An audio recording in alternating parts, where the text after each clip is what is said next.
जय माँ काली। कलयुग का मायावी ग्रह राहु राशि परिवर्तन करने जा रहा है 18 मई 2025 को, और ये नक्षत्र ले रहा है पूर्व भाद्रपद। पूर्व भाद्रपद नक्षत्र में ये 23 नवंबर 2025 तक चलेंगे। मेरा ये जो राशिफल है, मेष राशि के बारे में संपूर्ण विस्तृत चर्चा करेंगे, और ये चर्चा होगी नक्षत्रों के आधार पे, क्योंकि कुंभ राशि में आने के बाद ये जो नक्षत्र पकड़ेंगे ना, उसी हिसाब से फल मिलेंगे। राहु को अगर देखो तो राहु कूटनीति का कारक है, बहुत ही चालाक ग्रह है, जासूसी का, टेक्नोलॉजी, साइंस, विदेश, सोशल मीडिया, इन सब के कारक हैं। तो कौन कौन से काम धंधों वालों को इस समय फायदा होगा, और क्या उपाय करके आप राहु के शिष्ट परिणाम प्राप्त कर सकते हैं, और 11वें घर का राहु क्या परिणाम देगा मेष राशि वालों को, संपूर्ण विस्तृत चर्चा करेंगे नक्षत्रों के आधार पे। तो स्वागत है आपका ज्योतिष, वास्तु और उपाय के चैनल पे। मेष राशि मंगल प्रधान राशि है, और राहु देव आपकी कुंडली को अगर देखें तो आपकी कुंडली के 11वें घर में राहु आ रहा है। 11वां घर राहु की जो पोजीशन देखें तो बहुत ही श्रेष्ठ पोजीशन कहलाती है राहु की। 11वें घर में आया हुआ राहु का एक लाइन में अगर वर्णन किया जाए तो प्रचुर मात्रा में धनिये देने के लिए सक्षम है। करोड़पति बनने की जिनकी चाह है वो अपने एफर्ट तेज कर ले, उनके करोड़पति बनने की सभी रुकावटें राहु देव दूर करेंगे। राहु कूटनीति का कारक है, जासूसी का कारक है, इस कारण से कुछ खास काम धंधों वालों को इसके अंदर विशेष परिणाम प्राप्त होएगा। पूर्व भाद्रपद नक्षत्र की चर्चा करें तो पूर्व भाद्रपद नक्षत्र गुरु का है। यहाँ पे गुरु के नक्षत्र में रहने के कारण ये आपके राहु को कंट्रोल करके रखेंगे। कंट्रोल कैसे करेंगे कि ये जितने भी फल यहाँ पे राहु देव देंगे शुभ फल देंगे, बस उन शुभ फलों को प्राप्त करने में आपका जो माध्यम होगा उसको भी ये शुभ रखेंगे। यहाँ पे राहु देव 11वें घर में आते हैं ना, तो बहुत ही ये इनकी फेवरेट राशि है, कुंभ राशि है, फेवरेट राशि है, वायु तत्वीय राशि है, और राहु भी वायु तत्वीय ग्रह है, तो वो यहाँ पे आके बहुत ही प्रसन्न है। आपको इस गोचर काल के अंदर यानी कि 18 मई से 23 नवंबर तक जो ये राहु गुरु का नक्षत्र ले रहे हैं, इस समय इन्वेस्टमेंट से बहुत अधिक लाभ होएगा। हालांकि यहाँ पे गुरु करीब करीब 18 महीने तक रहेंगे, इसी जगह पे रहेंगे करीबन अगले साल के बाद अगले साल मई से लेकर के और आगे 6 महीने तक, यानी कि 18 महीने तक यहीं पे रहने के कारण ये आपको प्रचुर मात्रा में धन प्राप्ति के समस्त राह दिखाएंगे। इतने मार्ग आपके लिए आय के खोल देंगे कि एक से अधिक इनकम सोर्स आपके बन जाएंगे। अगर आप नौकरी में हैं तो आप एक्स्ट्रा इनकम जनरेट कर पाएंगे, यानी कि आप किसी व्यापार में, किसी स्टार्टअप में अपने भाग्य को आजमा सकते हैं। कौन से क्षेत्र हैं जिनमें आपको भाग्य आजमाना चाहिए? अगर आप सोशल मीडिया से जुड़े हुए हैं, गुप्तचर सेवा में हैं, सीबीआई में हैं, तो आपको बहुत अधिक फ़ायदा होगा। टीचिंग प्रोफेशन में है तो भी बहुत फ़ायदा होगा। कंप्यूटर से रिलेटेड जितने भी काम कारोबार है, या कंप्यूटर साइंस से संबंधित काम कारोबार है, टेक्नोलॉजी का काम है, साइंस का काम है, आपको ज़बरदस्त फ़ायदा होएगा। विदेश में आपका एक्सपोर्ट इंपोर्ट है, या विदेश से संबंधित काम कारोबार से आप जुड़े हुए हैं, तो ये मान के चलिए ये गोचर आपको शानदार परिणाम देगा जो आपने सोचा नहीं था। जो भी लोग टूर ट्रैवल में एक्सपोर्ट इंपोर्ट से काम करते हैं या इस क्षेत्र में अपना भाग्य आजमाना चाहते हैं, तो बहुत अधिक अच्छा अवसर है। इस अवसर का आप लाभ उठाइए। पूरे आपके पास 18 महीने रहेंगे।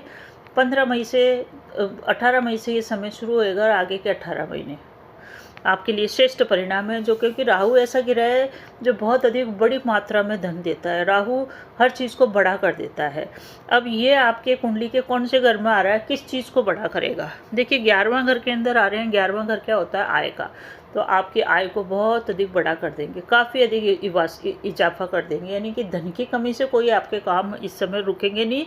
और आपने अगर 1 लाख की सेविंग का सोच रखा है तो आप ये समझ लीजिए बहुत अधिक मात्रा में आप सेविंग कर पाएंगे धन।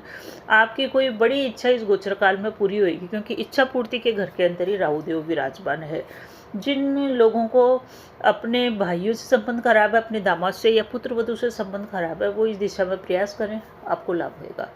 यानी कि ये आपकी मनोकामनाओं की पूर्ति करने के लिए आ रहे हैं, आय में इजाफा करने के लिए आ रहे हैं। राहु जब भी 11वें घर में बैठते हैं, बड़ी बड़ी इच्छाएं पूरी करते हैं, बड़े बड़े काम करते हैं।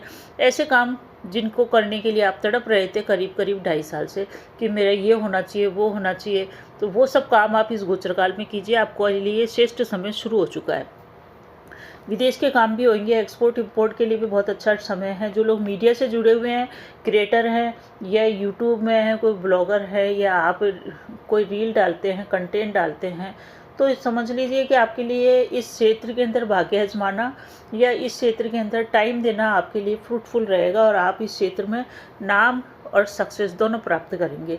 11वें घर का राहु नेम भी देता है, फेम भी देता है और बड़ी मात्रा में धन भी देता है। इसी के कारण से 11वें घर के राहु को विजेता कहा गया है। राजनीति में तो भी ये सफलता देगा।